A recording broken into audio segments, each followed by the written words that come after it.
Hey man, it's getting so nice outside. Yes, it The weather's is. beautiful. I'm thinking it's almost baseball season. There's not a lot going on in sports. I thought maybe we'd get together talk about some of the guys that we watch coming up and how they just made us say wow. Oh man, You there's get? a bunch of I think you can do them. your yeah. Okay. Much better today, much better way back in the day. Well, it really was because we're old. But hey, come on in. Let's talk about them.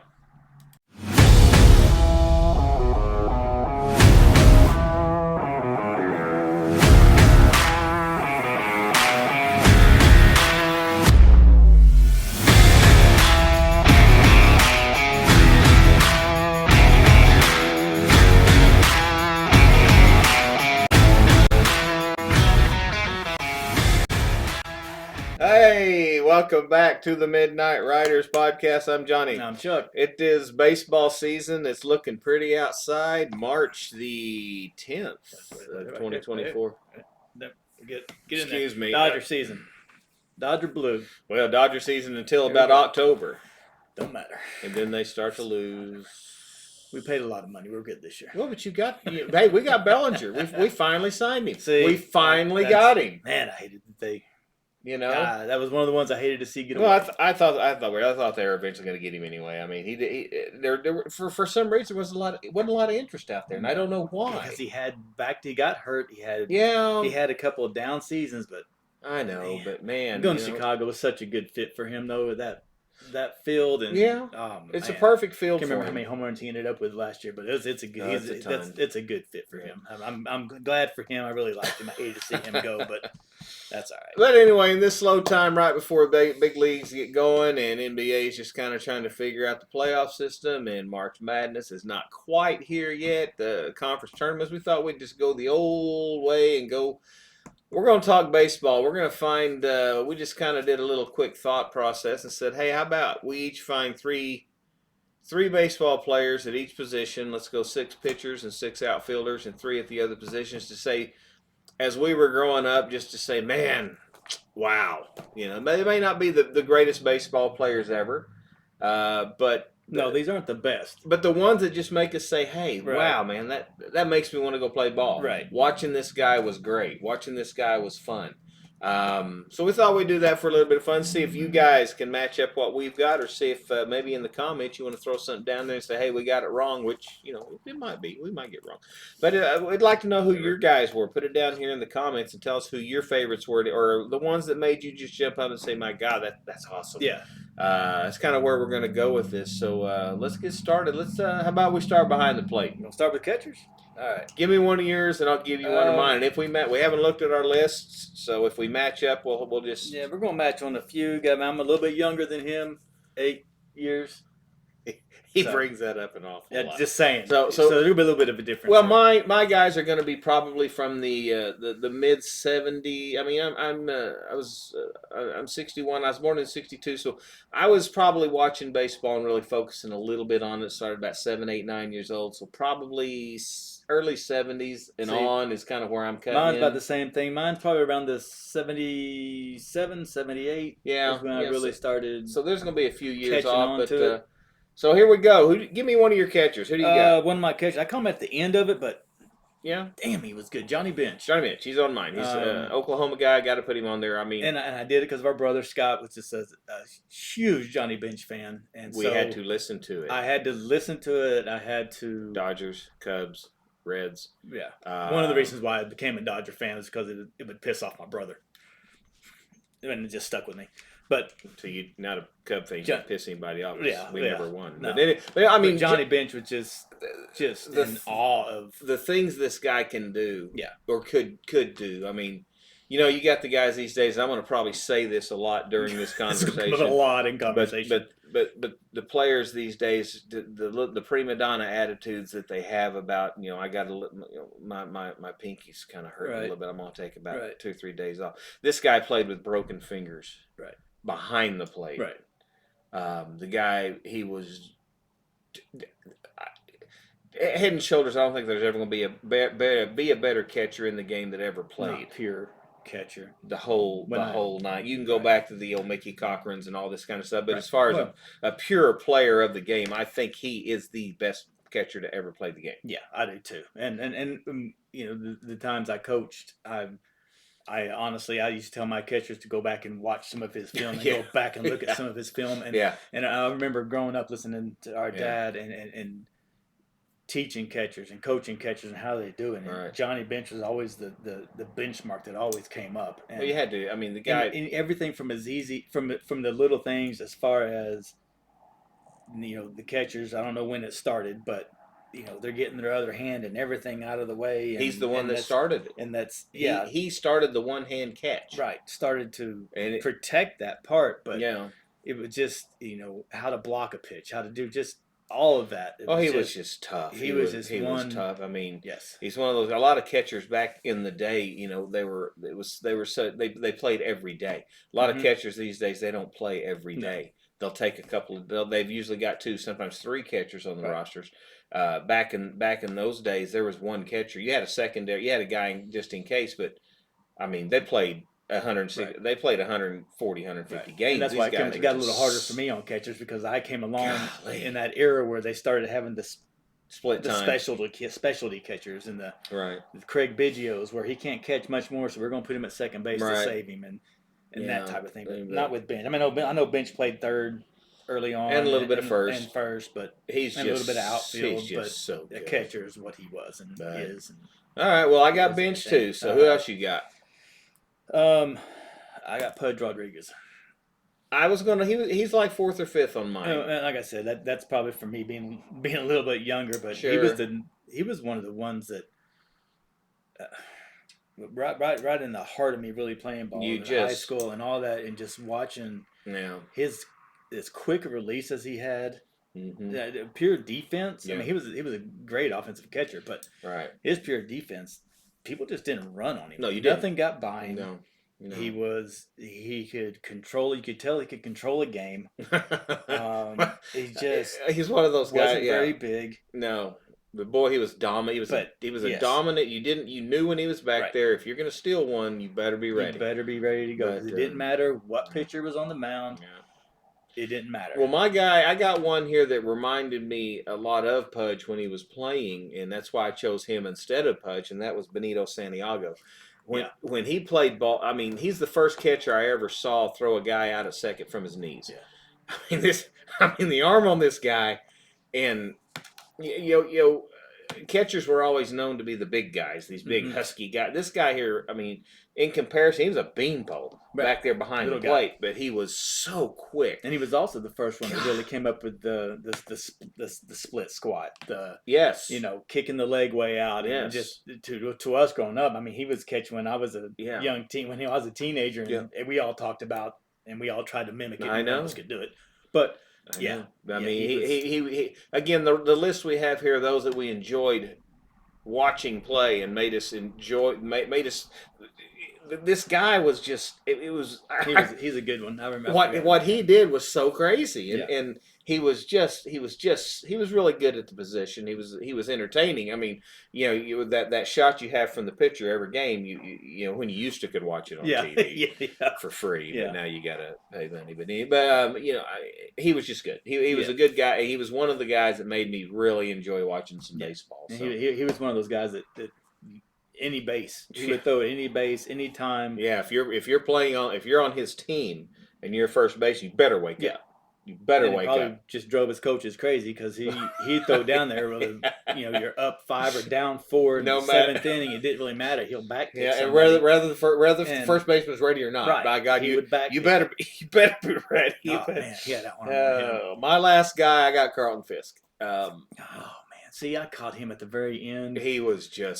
I wish I would have seen him play more. When I really started watching, he was. A little bit with the Red Sox, but then he was with the White Sox, and he was just strong. Yeah. He was mean. He was tough. He's one of those guys of the bench mold where you're not gonna take me out. You're not gonna make me sit. You're not gonna make me rest. I'm gonna play every day. He could control. He ran a pitching staff like It was incredible. He was just a great player. Yeah, I would love to have been able to watch him more. I've seen more of him on highlights and stories and documentaries I've seen. I would love to have watched him play in his prime. Yeah.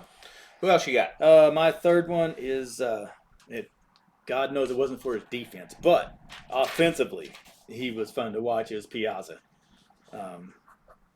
Yeah, there's gonna be a lot of heart plays in That here. was a heart pick. Yeah, but I was never a Piazza guy. I always thought he was a little. I liked the story. First of all, he only got drafted because he was Lasorda's grandson, nephew, grandson, or whatever. Whatever, he was related. Way down in the draft, and turned out to be one of the best offensive catchers. Granted, it was in an era that it was there.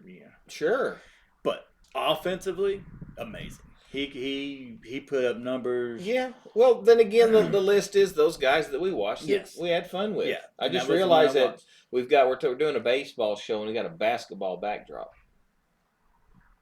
I'd say something to our vice president because that's some. Well, who's in charge? That's some bullshit. I might have to stop. I might have to pause.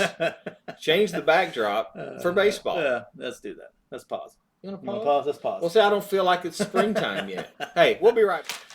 And we're back, and because of look, it's baseball season. It's baseball season now. See, we got peanuts. See, we got peanuts too. So we are baseball. I mean, that's one of those small things that we just kind of, I mean, come on, it's baseball season. You gotta have a peanut or something. Come on. But anyway, we finished the catchers. Let's move on. I'm gonna eat them and crunch them. I'm sorry. There we go. First base. All right, you want to go first, or we go? I'll go first. What you got? Don Mattingly. I had him and I marked him off. Mattingly on there? I had him and I marked him off. Mattingly was that year. I can't remember the year it was. I should remember it because that's kind of one of the few things I actually know is baseball stuff. But 87, the year that he hit home runs in 8 consecutive games, with one of the most weird, one of the strangest stances, and but man, you talk about a guy that no power stroke at all, but he kept hitting home runs that you could watch and just think, wow, he's.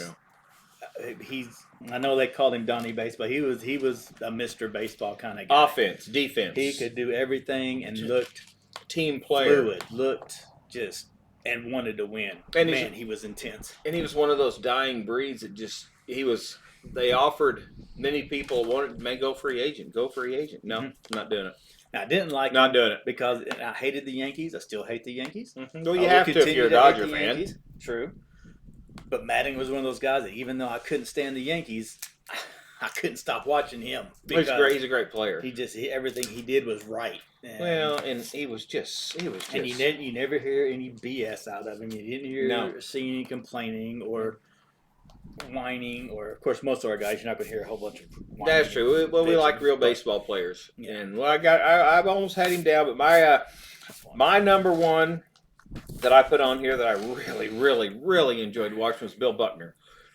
And he was, of course he was a Cub, for a little while there. He played with the Dodgers and he went to Cubs and he ended up with the Red Sox, and well, we all know the story how that ended. That's a shame about Buckner, is that he'll always be remembered for that. Yeah, I mean the guy was going between his legs, but he was such a good player. He's a good player. He's a great defensive player. He's a great hitter. I mean, he's got to be a career 3. Well, he's the reason in Wrigley Field in Chicago, whenever you see the bleachers, nobody sits in that center field area in the bleachers. He's the reason.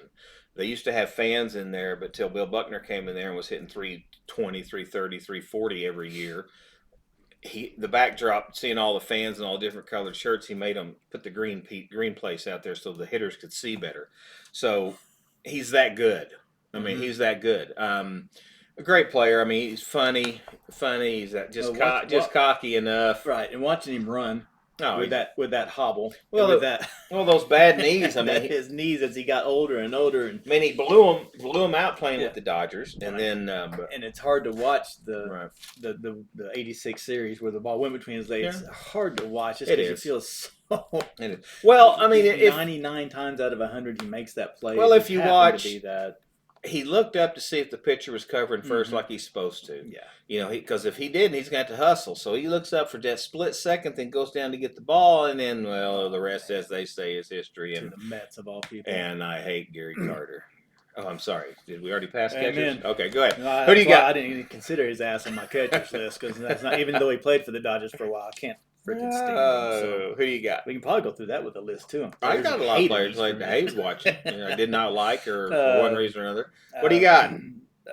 My late era, just because of the size of this guy, was just something I hadn't seen before. Right. Somebody this massive playing baseball with Frank Thomas. Huge. Incredible. And could do incredible and player. Could hit for average, hit for power. He could play first base. Mm-hmm. He was very good defensive first baseman. Mm-hmm. But he was just another one of those, It was fun to watch. You didn't see many guys. I mean, you did, but not as many guys that were right-handed hitters with that kind of power that would hit for that kind of average. Yeah. Yeah. Well, he was one of those guys that they say was built for designated hitter. But you put, the guy was a great first baseman. He was. He was. That's why he was so fun to watch. Like that's what this list is. Again, if you're just now joining here, it's just a list of people that we enjoyed watching at each position during the era that we watched baseball. And I mean, he's one of those that's just a massive human being over there. Just space. His swing. His swing. Yeah, his swing was vicious. He was one of those he was one of those that we like to say he never got cheated. Never. No. His swing was wicked, and he was feared by many just for what he could do at the plate. So I'm going to stay in Chicago with my second one and go with Mark Grace. And hey, you can't say shit about Piazza. Yeah, hey, come on, Grace was a 320 hitter. Come on, don't give me that. Piazza, but Grace could. He won Golden Gloves. Piazza can't spell golden. That did him a lot of good. Well. Hey, the guy was incredible. I mean, consistent, there every day. I mean, he was one of the last guys that ever didn't use batting gloves. I mean, that is true. Well, he said he couldn't get the feel of the bat, couldn't get the grip that he liked, and so I mean, he's consistent. He was there every day. Great fielder, great team guy. Yeah, again, another one of those guys, average hitter. You don't see much anymore that played 155 to 152 games every year. He was there every day. Played there. He didn't come out. I mean, hit number 2 in the lineup. I mean, hit number 3 in the lineup almost every. He was just. Everything about him was great. He was a good player. So that's my second one. Who you got? Third one, the pin in the yard. Probably not a popular pick, but I don't really care. Pete Rose. Pete Rose is in my outfielders. Yeah, I got him. There's the age difference. Yeah, I'll mark him off. Well, I mean, come on. I remember him playing, and just if you're a baseball guy, wow, he was fun for me to watch. Oh, he's incredible player. Yeah, I honestly can't tell you how great he was in the field. I don't remember a whole lot about his defensive prowess. Right. What I remember most about him is, of course, his hitting. The little crouch stance he had. Oh yeah, always. But you talk about a guy who the All-Star game was the perfect example when he ran over Fossey. Mm-hmm. It didn't matter what you're doing, exhibition game, spring training, All-Star game. He was going out there to win, and you had to get the hell out of his way. He epitomized a baseball player. Yes. You show up every day. You play as hard as you can every day, no matter if the score you're ahead by 8 or you're behind by 8. Yes. You play hard every out. You do everything you can, and you just play the game. He loved the game. You could see he loved the game. Most of the people on my list, you can tell, they loved the game. So, good choice. Like I said, I put him in the outfield as one of mine because that's when I remember him playing more. Right. And see, and that's one thing I like. When I look back at some of his, before I really got to watch him a whole lot, he's the guy that started off playing the outfield, I don't know if he made an all-star team in the outfield, but he was a good outfielder. He did. Then he went to third. Was a damn good third baseman. Went to second. Damn good second baseman. Finished up playing first base. Damn good first. I mean, it wasn't one of those things that they had to move him for lack of something. It's just they found a spot for him. Hey, play here. Okay, I'll do that. And he did it. Yeah, well, they need him in the lineup. Yeah. And so they found a place to put him. There when he played for Montreal at the end, playing first base, where he was older and broke the record, but man, the guy could just flat out hit. It was just fun to watch for me. Hang on a second. Hang on. And we're back again. Had the pups outside yakking, bargaining. My third first baseman is Eddie Murray. Oh, see, I thought about him. He was fun to watch. That's the deal. He was fun to watch. He was, switch hitting guy. The guy was laid back but intense at the same time. That's what was so interesting about him. he looked like he was just always one of those long. I remember the long looping swings. Yeah, it wasn't one of those little short, compact left-handed swings. And playing first base, he was really good. Cover the area incredibly well. A good guy. Every interview I ever saw with the guy, he was a good guy. I loved watching the guy play. Mm-hmm. Again, that's what the list is, and so that's another Dodger. I just got Ed Murray. Not the end. Not a Dodger. He played for the Dodgers. He's an Oriole. He'll always be an Oriole. He played for the Dodgers. Yeah, everybody played for the Dodgers. Exactly. All right, let's move to second base, and of course we have to go with the greatest second baseman of all time, Ryne Sandberg. I had to have him on my list as well. The guy. How can you not put a list of second basemen? I don't care what kind of list you're putting together. It's got to have Sandberg. My favorite player of all time, hands down. What could the guy not do? I mean, he stole bases. He hit for power. He hit for average. He's Golden Glove winner. He never took a day off. He played every day. Another one who was told to you need to try free agency. No, I'm staying right here. Yeah, he played here in Oklahoma City for a little while. Did play in Oklahoma City. Another one of the great Phillies moves. Let's get rid of him. Nice job. Oh, but they got Ivan DeJesus. Yeah, they did. But I mean, I could talk all day about him, about his stats, about his abilities, about his skills, about his professionalism. I don't care what kind. Even if you're putting together the greatest of all time list, he's got to land on it. Well, just watching him play was just watching the guy play baseball. I mean, he was a shortstop. By trade. They bring him in, they trade him over. Of course, the Cubs, they got Larry Boa in the trade, and they threw in Ryne Sandberg. Mm-hmm. And they put him at third for half a season or whatever. They finally moved him to second, and the rest, as they say, is history. He was incredible, just incredible. And I always remember, there's moments I remember on most of these guys that are just stuck in my head. The day that he hit the 2 grand slams. The Bruce Sutter game. Two grand slams to tie it up and one to go ahead or to win it or whatever at Wrigley Field. I still remember that, and it's just one of those things you don't forget as a kid growing up. So great player. Who do you got? Joe Morgan. Joe Morgan's on my list. Joe Morgan is on my list. Again, he was with the Reds. Didn't much care for the fact that he played for the Reds, but he was another pure hitter.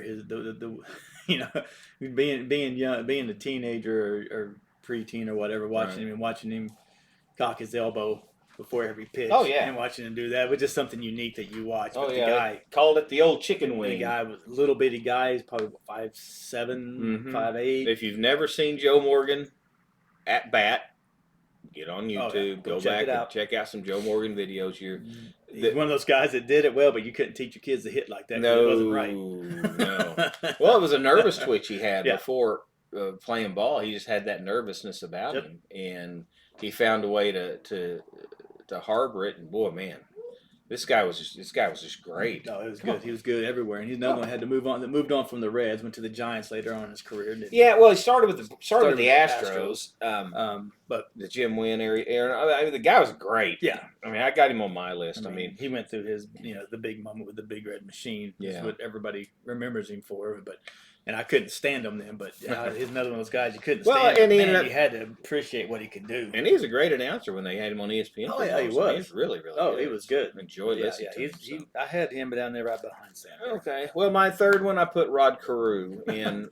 Well, we were right on. That was my other one. This guy, watching this guy hit was just smooth as butter, man. I mean, this guy. I remember, I remember watching him and just thinking, stunned. He's going to get a hit every time. Yeah, well, every time. Well, you're right. I'm gonna now.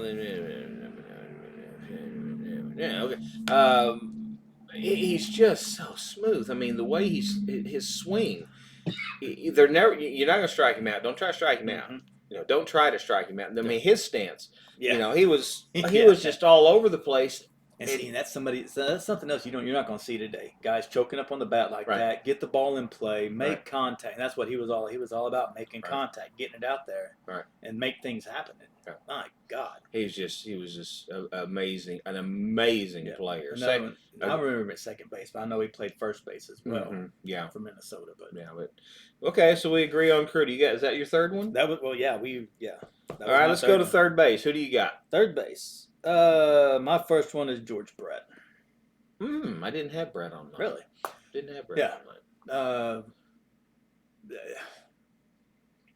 He was. I remember him. I was a huge card collector. I remember, he was a couple of the early cards that I really remember, and checking out his stats. But the guy was the year that he gave 400 to Chase. I know. The Yankees game when he had his home run called back for the Pine Tar incident. Watching him almost, it goes back to that Pete Rose thing. Guy that was intense and played to win hard all the time. Played hard all the time. He again didn't matter if he was down 10 or up 10. If he got hit by a pitch.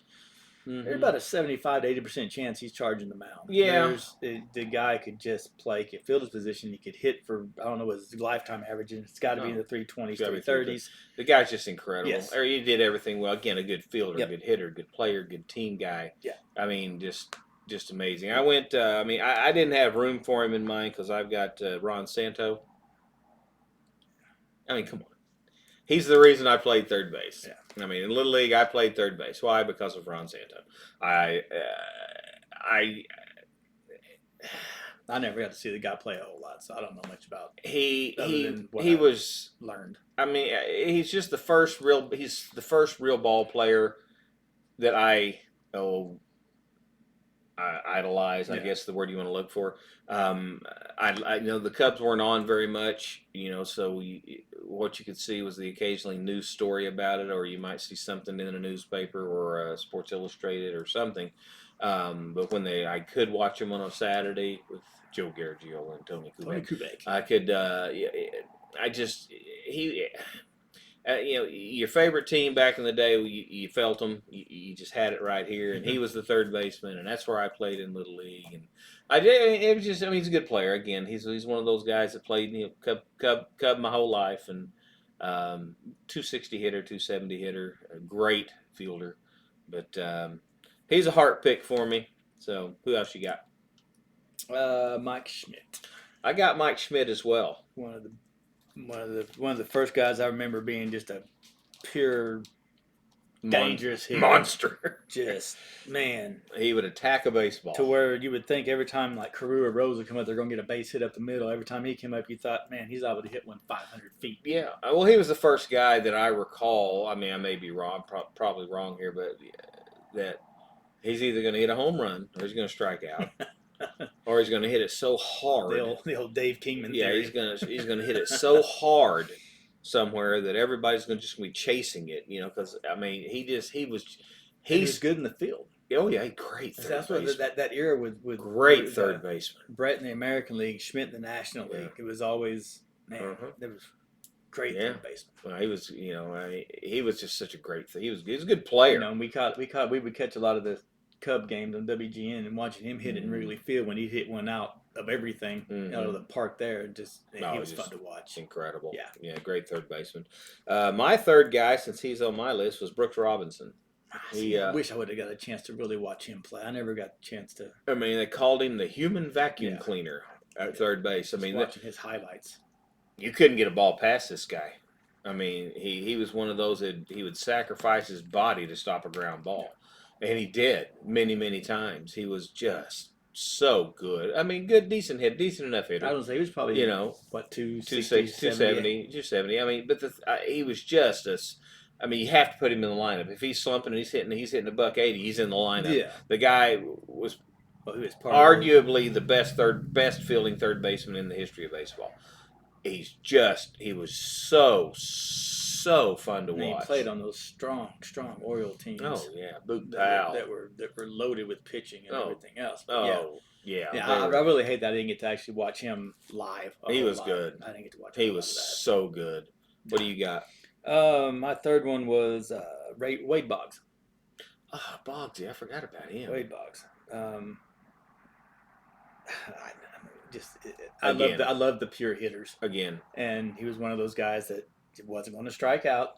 Nope. He was going to put the ball in play somewhere. Didn't hit much for power. Nope. He wouldn't hit much out, but you wanted him up at the plate if the game was on the line. Well, he's one of those guys that if you watch a lot of baseball like we have over the years, you hear the the comment that this guy, he has to hit in a certain place in the lineup. He's a number 2-hole hitter. If you move him out of 2-hole, he's not going to hit very good because he likes certain seats. This guy, you put him anywhere in the lineup, the guy hit. Yeah.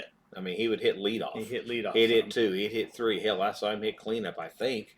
The guy, he could hit anywhere. I mean, it doesn't matter. He doesn't care what pitch you're going to throw him. No.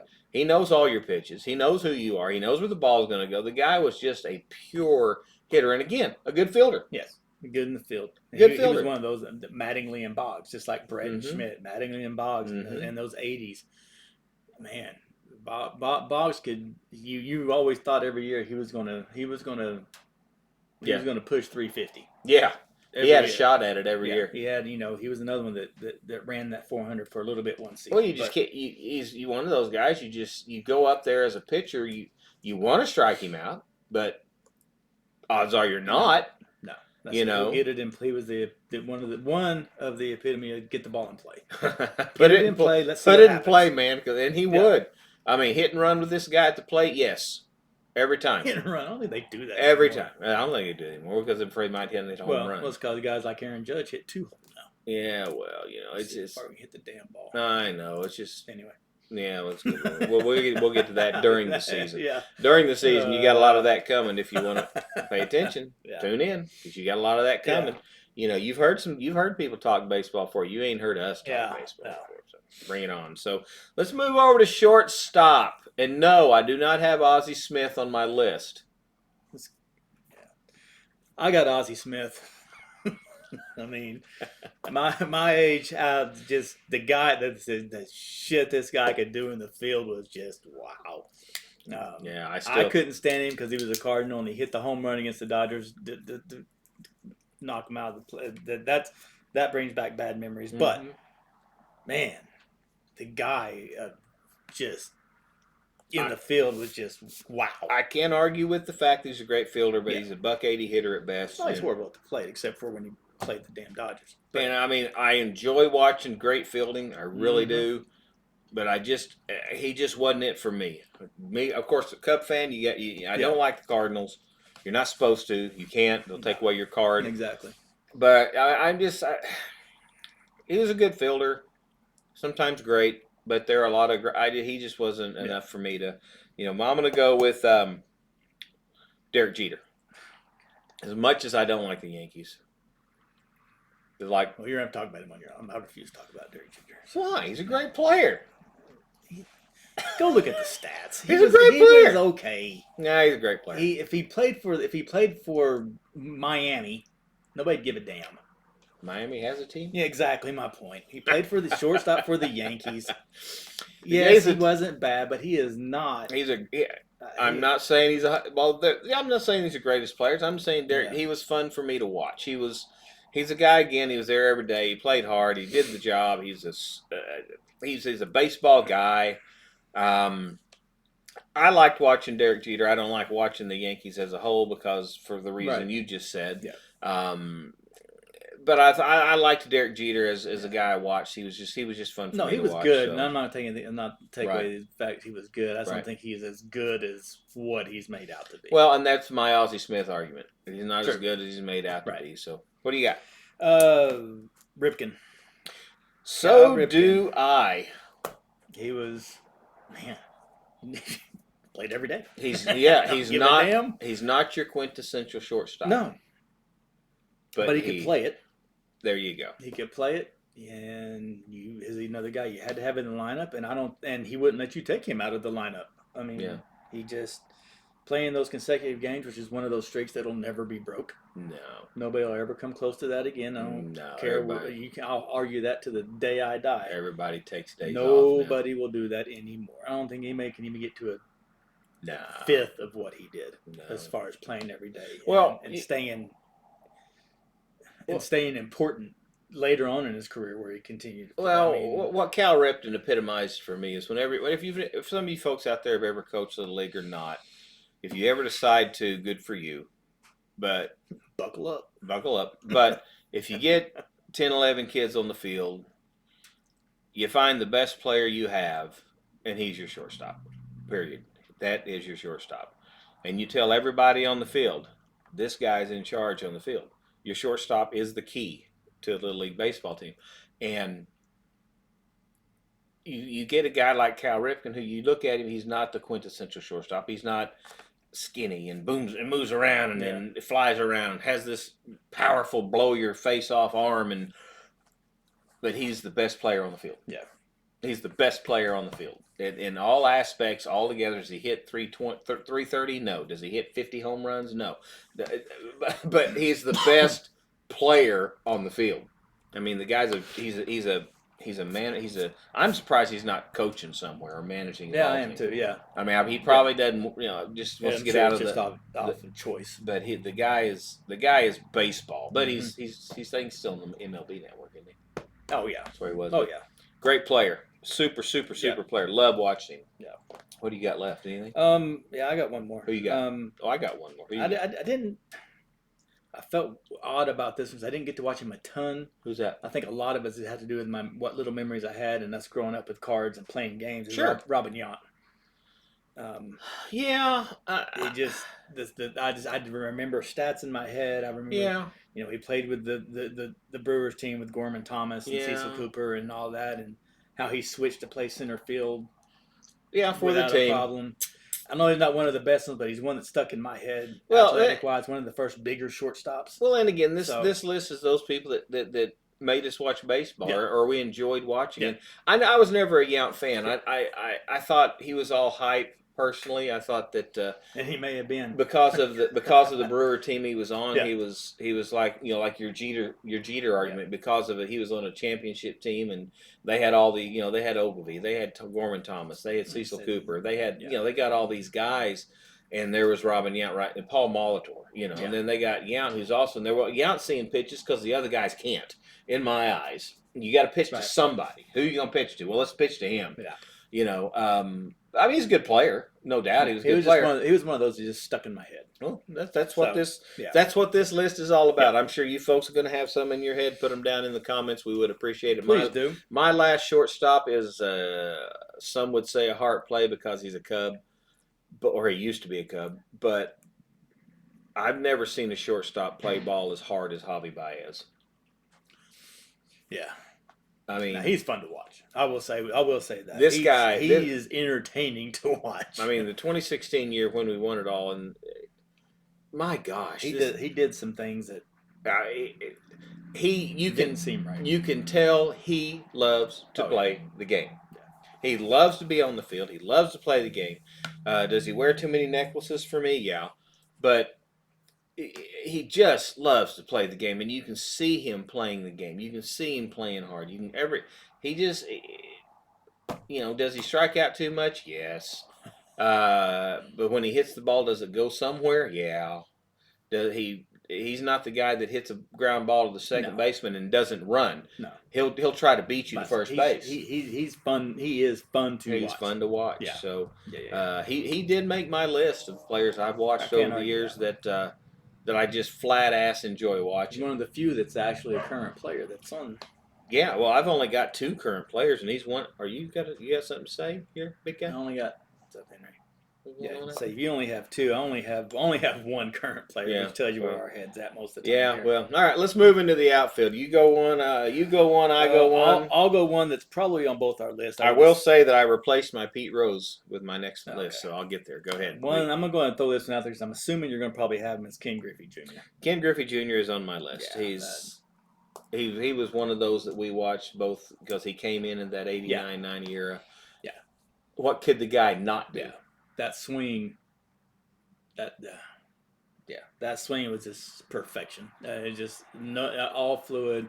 Another one of those things when you're coaching, especially if you got a left-handed kid, go watch. I'm not going to say it, just go watch. Yeah. Go watch the video. Yeah.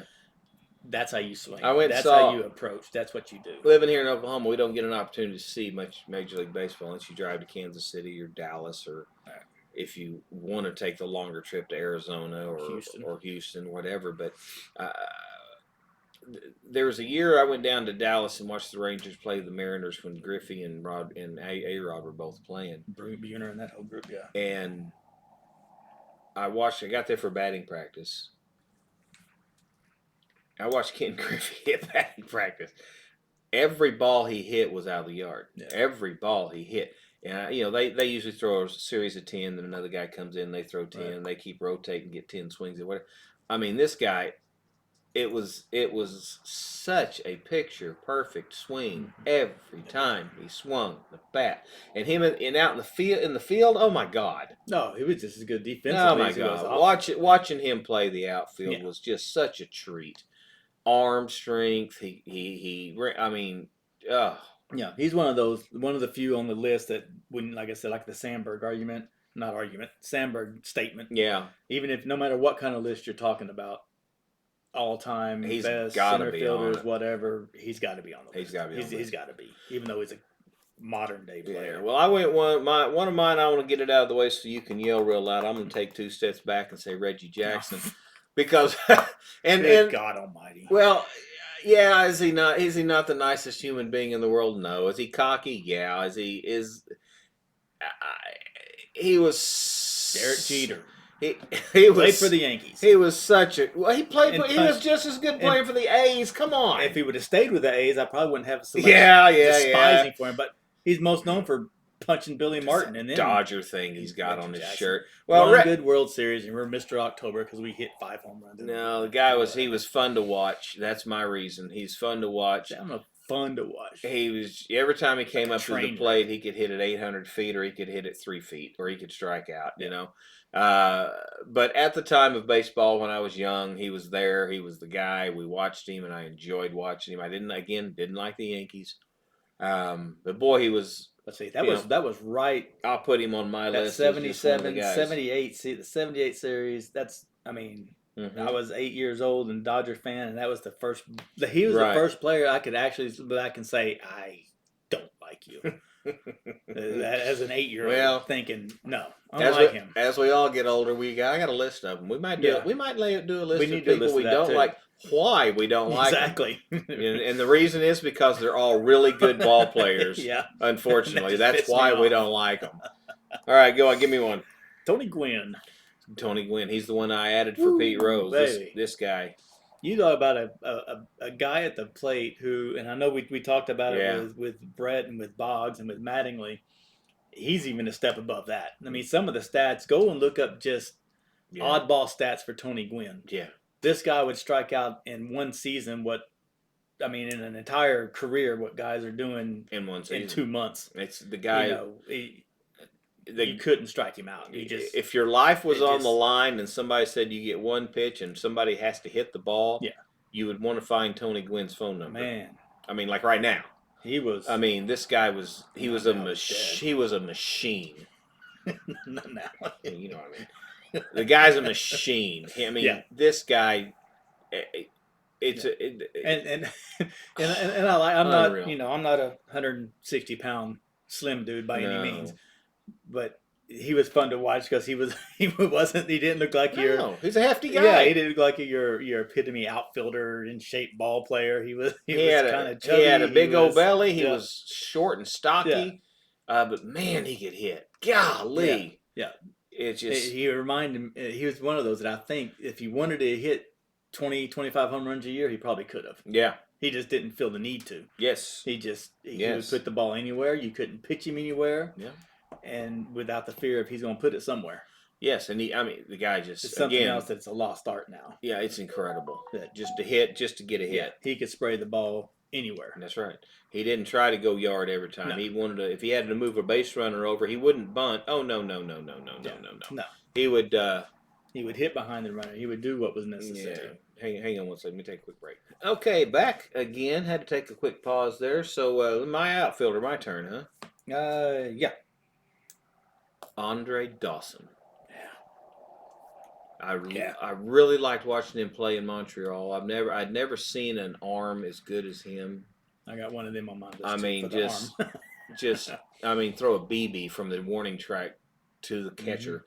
Mm-hmm. Then out of nowhere he goes to the Cubs, which my gosh, thank you very much. He and that's what I remember. The bombs he could hit out of Wrigley Field. But this guy, he was so good. So good, so fun to watch. I just enjoyed him so much. Yeah, he was good. He was good. Him and Wrigley Field was a nice match. His power and with those teams that I think he had a lot to do with their little runs there that finally pulled off in the 80s. No, he was just so good. Yeah. I mean, he was just fun to watch. Yeah. So, what do you got? Who do I got? Bo Jackson. We're just going with pure fun to watch. Anybody watch the highlights of this crazy man? I didn't see that one coming. Woo, baby. No, there's plenty that are a lot better. Yeah. But if we're going with fun to watch, well, he was. That span that he came in. I mean, the arm on this guy. Yeah, but I mean, you've been thinking, you talk about you can hit a home run, you're going to strike out. That's your guy. Yeah. Oh yeah. But yeah, you're right. But he'd hit a double, and you don't know if he's still in third and still in home, and you couldn't hit a ball to the wall and try to take an extra base because he damn sure throw you out. Well, that's the thing about him. Every ball he hit, you thought it was at least a double. I don't care where it was. Yeah. This guy wasn't stopped, but he was. Golly, he was an athlete. Yeah, he was just, and that's like I said, this is probably the only list he'll ever make for me. If you're talking anything, is this guys that were fun to watch and guys that made you enjoy watching baseball. That made you. He's playing. I got to watch it. Yeah, because he was playing for the Raiders at the time. Yeah. Yeah, he was the first guy. Get into the Dion thing. Well, don't say he was the first. He was. Yeah, we both feel the same way about Mr. Dion. He was an all-star at both. Yeah. Again, I know, but he was truly an all-star at both and shined at that. Yeah, he was so good. And man, he was fun to watch. He was strong. He was fast. He was a 5-tool guy. But like you said, he was a 250 hitter. And the first Major League Baseball player ever to break a bat over his leg. Yeah. He's still got to have that bruise. Oh man. Yeah, he was mine on the list here. On my entire list, he was the one that I put on there that was strictly just fun to watch. Well, I got one that I put on as another current player, barely. It's Trout. Yeah, I thought about him. He's oh my gosh, he's a throwback. This guy, he's a throwback. He does everything well. You want to see him get a ball hit to him. Yeah. You want to see him come up to bat. You want to see him in the lineup. You just hate the fact that he plays for the Angels. I do. I mean, I just feel horrible for the guy. It's bad. Well, look at all the Cubs that played in Chicago forever. And all the guys that have played in all these, all the players that played for Montreal for all those years. There's so many players out there that deserved a World Series, which will be another list maybe down the road. A lot of players that deserved a World Series, and he's one of them. Yeah, he's stuck in a bad spot.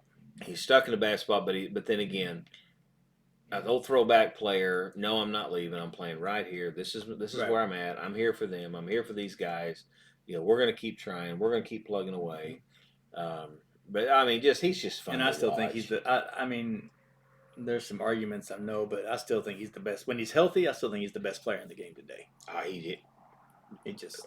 Yeah, anybody can try to argue that point, but I don't know how you're going to do it. There's nothing he can't do. No. There's not a weak spot in his game. Right. Average, power, defense, arm, steals bases. Mm-hmm. Yeah, he's still good. He's still good. Yeah. So, what do you got? Kirby Puckett. Kirby Puckett, again, another guy that's not physically fit, so to speak, but yeah, I can't argue. The guy's good. The guy's fun to watch. Of my picks. Sorry, the guy's fun to watch. Yeah. I mean, that year they won the World Series. Yeah. I still remember that catch he made jumping up against the fence. Yeah. And I still had a problem with them because of that damn baggie in right field. Yeah, that field was god awful. That still always bothered me. But I mean, the guy was good. Puckett was good. He was fun to watch. Yes. I mean, this guy shouldn't be stealing bases, but he does. No. This guy shouldn't be running down balls in the right field, but he does. This guy shouldn't be throwing people out at third base, but he does. Yeah. I mean, everything about him, he shouldn't have been as good as he was, but damn, the kid I couldn't stand the Twins. They were boring to watch. They were boring. Except for him. I mean, you're talking about the team with Kent Herbeck and that, that group. They were not fun to watch. But Puckett. Man, they won. Puckett was fun to watch. Yeah. All right, I got one more left, and you only got one more left? I do. How many you got? I got two more. Well, because we matched on. That's right. I am not proud of myself for writing this name down. Somebody worse than Jackson. But to watch how this far guy, did you dig? But to watch this guy play, it's Ricky Henderson. But he's one of mine. To watch this guy play, I don't like him in any No. way, shape, form, or fashion. He's all about me. All about me. It's what can I do? He wasn't much of a team guy all the way to the end of his career. You know, well, and his team. Some of his teammates came out and said he's not a team player. He's a prick. But my gosh, this guy could play. Yeah. Man, this guy could play. I mean, again, a guy record that'll never be broken, I don't think. Stolen bases? Yeah. Yeah. I was going to say stolen bases, the leadoff home runs. He was that first guy that would hit leadoff that you thought, God, he's just like hitting you. He's just like your, what used to be like your 4 and 5 hole hitters. They're going to go deep on you. Hell, he'd do it. I mean, this hitting leadoff. This guy walks, it's a double. Yeah. Sometimes a triple, depending on who your catcher is. I mean, how many guys hit leadoff would have 100 runs scored, 100 RBIs, 100 stolen bases? He could do it at any given time. And man, I didn't like him at all. But he's on my list because he was. As baseball people, you know that your lineup 1 through 9 is only good for one inning or for one time through. After that, your leadoff hitter gets more at bats than anybody in the game. So, who do you want to have the most at bats during the game? Well, Ricky Henderson's a pretty damn good choice. Man, yeah. He's pretty damn good choice. Yeah. So I'm with you there. I just put him on there because I don't like him. I didn't want to put him down there to talk about him but my God, he was fun to watch. Yeah, he's hard to leave off. See, I had him on mine. So what do you got left? My last one was Dave Parker. See, I thought about Dave Parker, and I really did. We're going off fun to watch and memories you had as a kid growing up. Mm-hmm. The 79 Pirates, the We Are Family thing. Go look it up if you didn't. Mm-hmm. And I think it was the 70.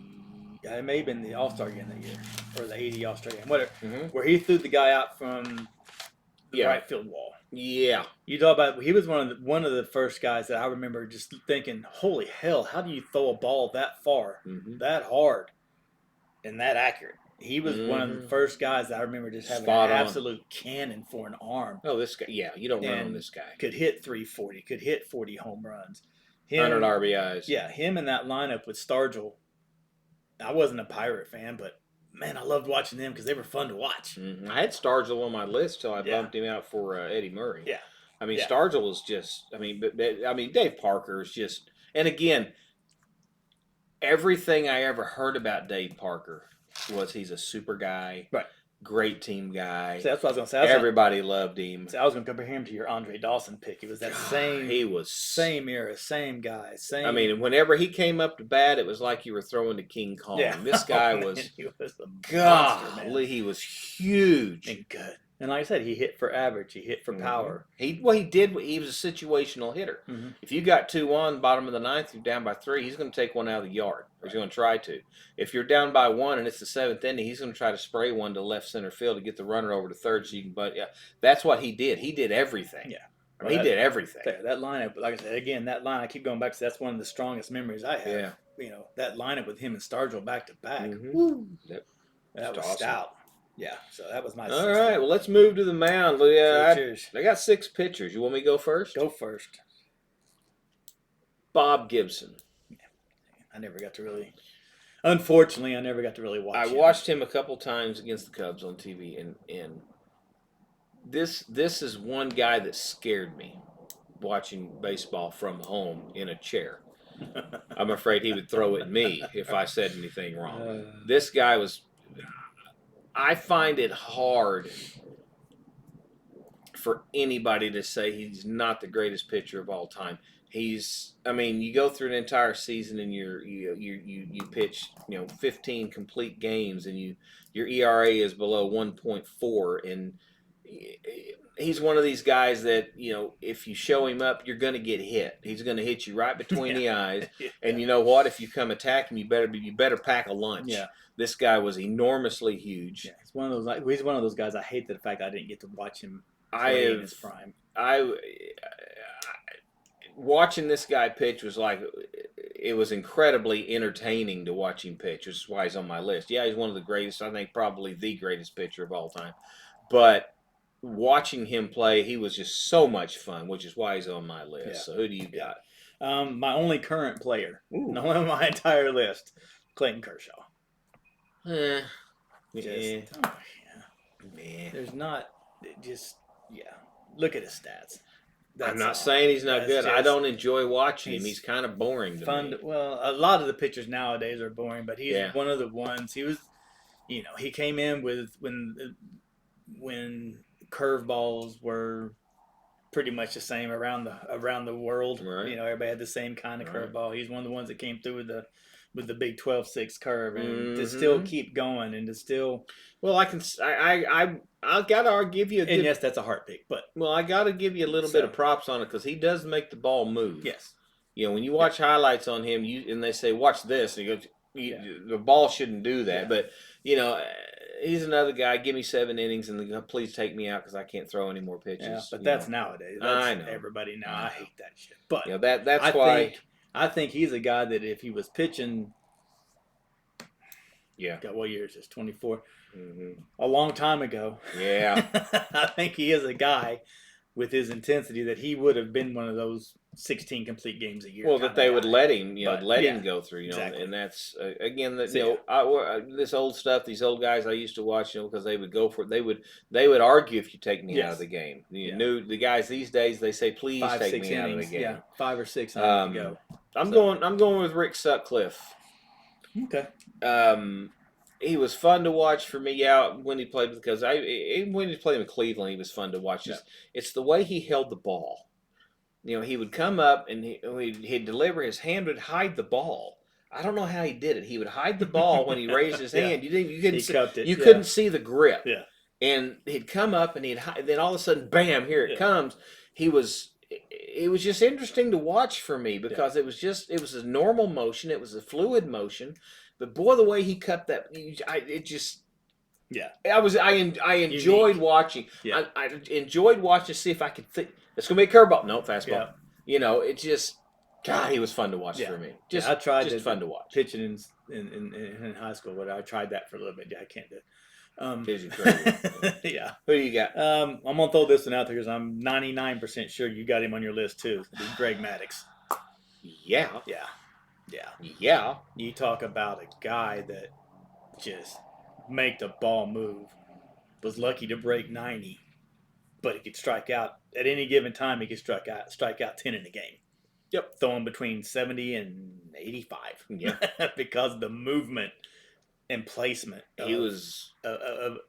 You talk about hitting your corners, hitting your spots. Mm-hmm. This guy was it. He's the first one. I mean, I loved watching him in Chicago. Yeah. And the hitters hated him. Oh, yeah. The hitters hated him.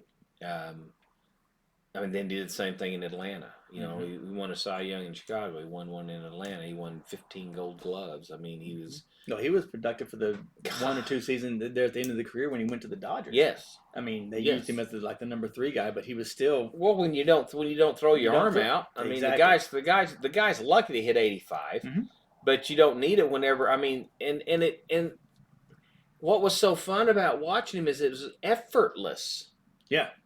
I mean, it's like he never broke a sweat. There was no hard throwing motion. There was no severe leg. Greg Maddux is, he's going to the 8th inning and he's got 120 pitches. So what? Yeah.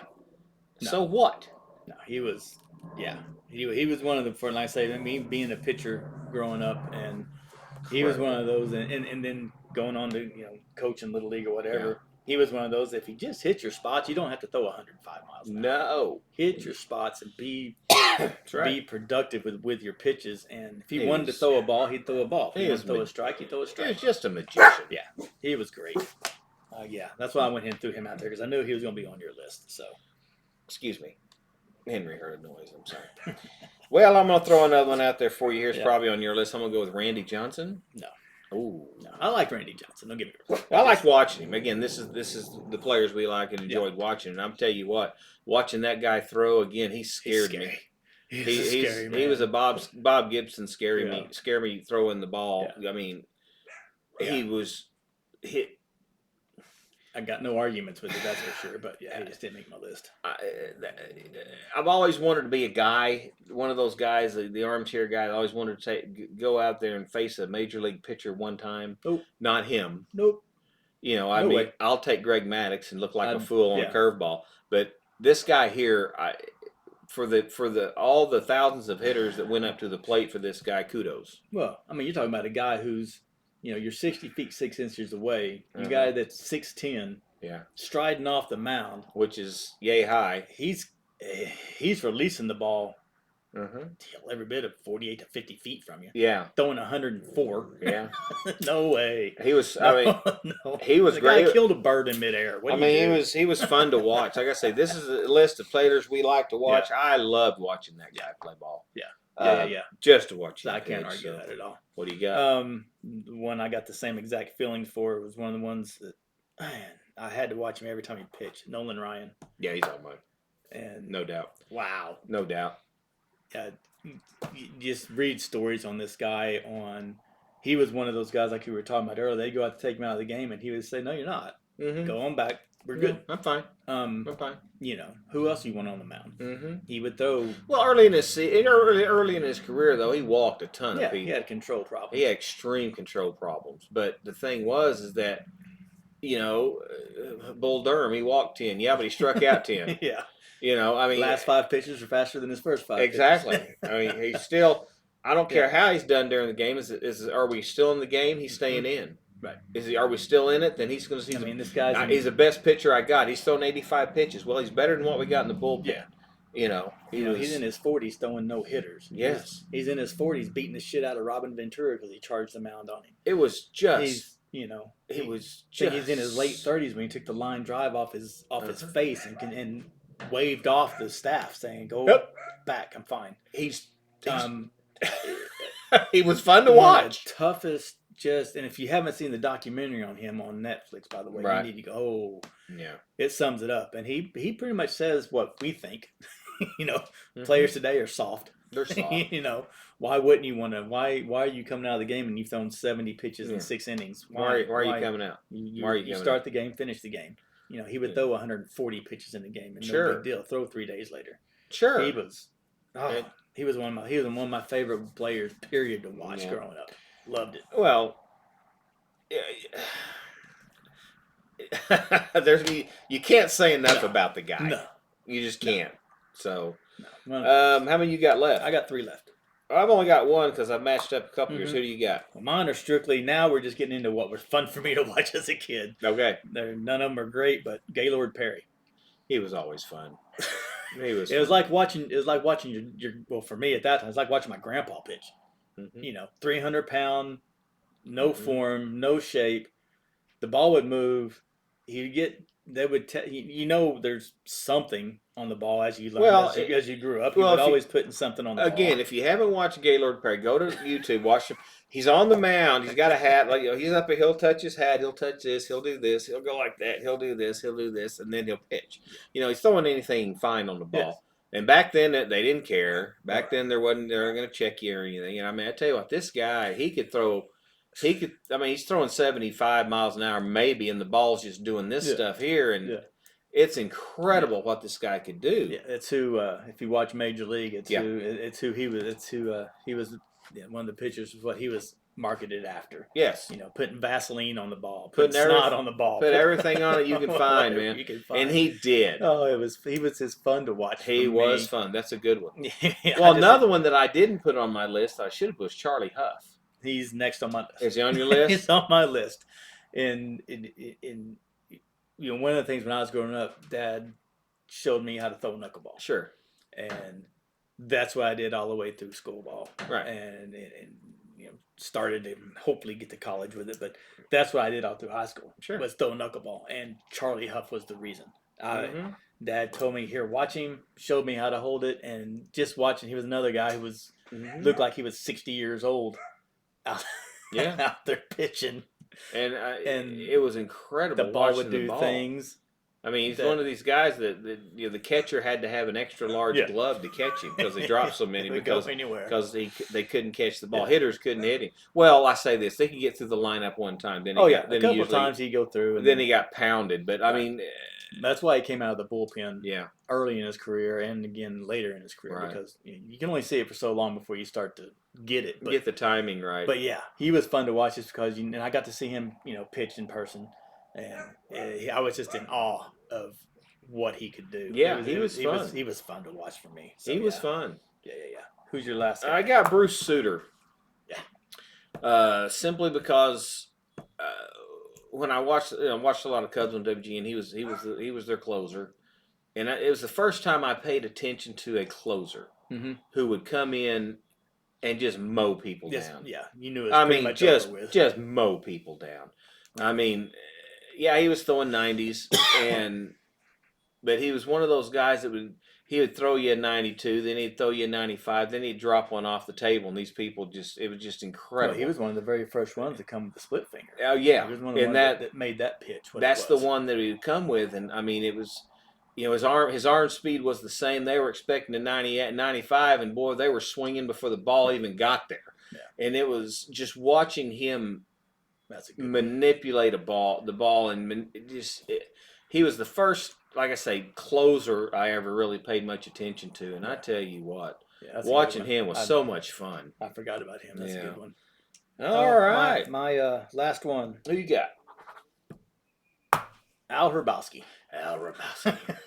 The man. I remember being a kid and watching him pound his glove and get pissed. What I thought was him getting pissed off. And he would throw behind batters. He'd throw at their heads. He'd come in the ninth inning with a 1-run lead. He'd hit a guy in the back. The guy didn't care. Now, I don't know what his stats looked like. I know he was dominant for a couple of years for the Braves. He was okay, but not the Cardinals. But boy, he was fun. He was fun to watch. You're right. As far as entertaining players. Being a kid at that 7, 8, 9, 10-year-old age, thinking, okay, I want to do that. That looks cool. But he made it look fun. Oh, he was awesome. The way he would slam his glove before the batter.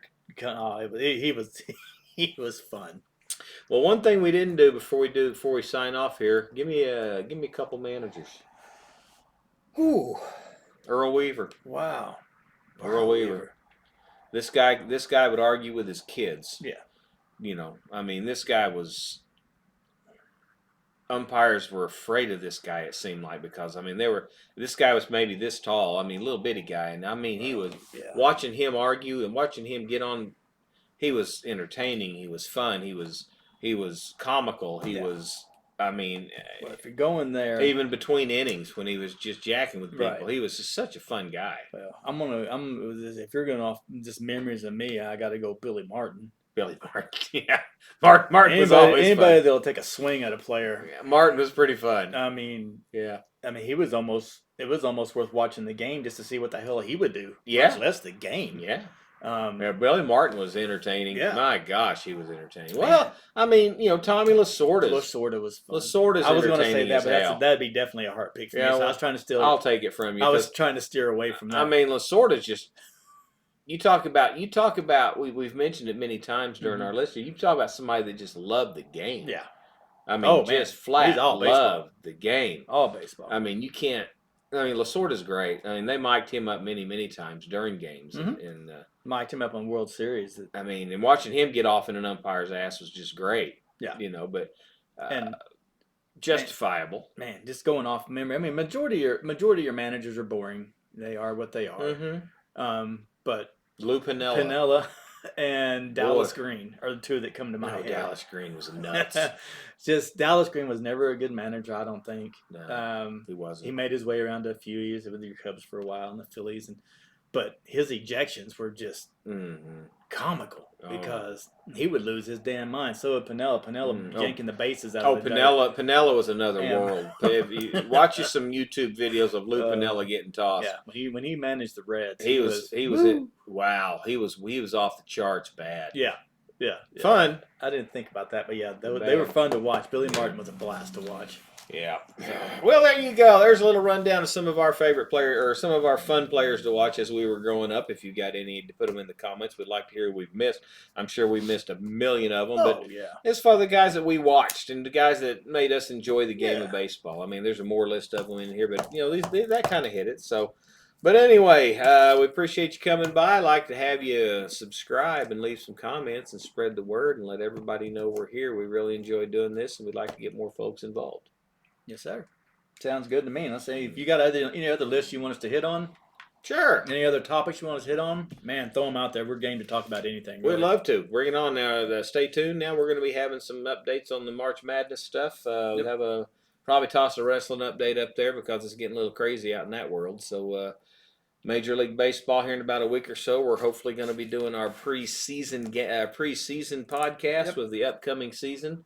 Seeing who we pick and what we think is going to happen, and we're going to be doing that. So, again, stay in tune, stay in touch, and leave us a comment. Like, share, subscribe.